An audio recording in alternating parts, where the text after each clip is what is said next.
Edward and Gordon.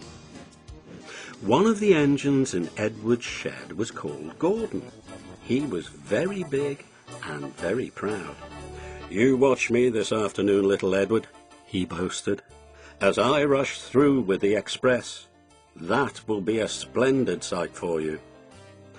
Just then his driver pulled the lever. "Goodbye, little Edward," said Gordon as he puffed away. "Look out for me this afternoon." Edward went off too, to do some shunting.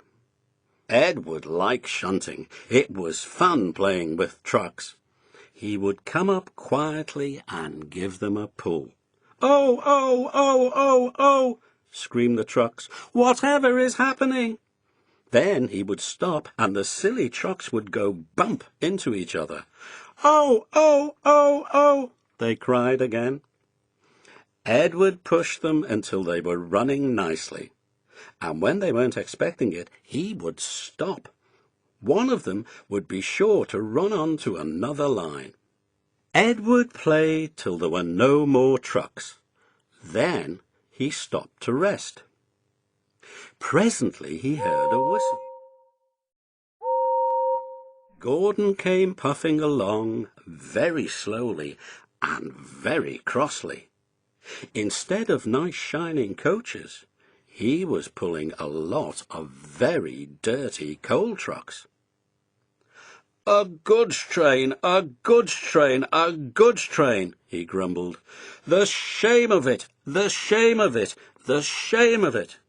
He went slowly through, with the trucks clattering and banging behind him. Edward laughed and went to find some more trucks. Soon afterwards a porter came and spoke to his driver. "Gordon can't get up the hill. Will you take Edward and push him, please?"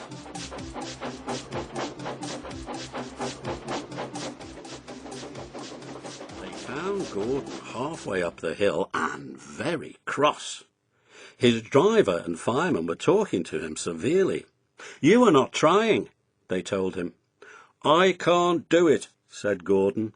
"The noisy trucks hold an engine back so. If they were coaches now, clean, sensible things that come quietly, that would be different." Edward's driver came up. "We've come to push," he said. "No use at all," said Gordon. "You wait and see," said Edward's driver. They brought the train back to the bottom of the hill. Edward came up behind the brake van, ready to push. "Beep, beep, I'm ready," said Edward. "Poop, poop, no good," grumbled Gordon. The guard blew his whistle, and they pulled and pushed as hard as they could. "I can't do it, I can't do it, I can't do it," puffed Gordon. "I will do it, I will do it, I will do it," puffed Edward.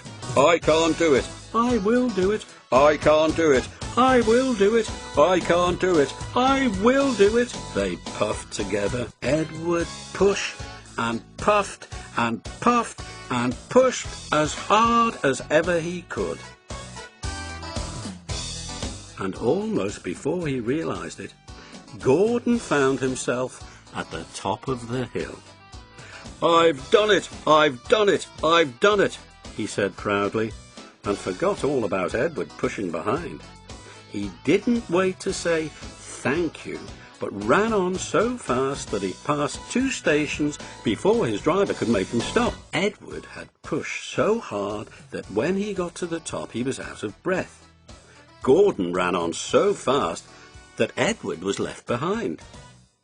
The guard waved and waved, but Edward couldn't catch up.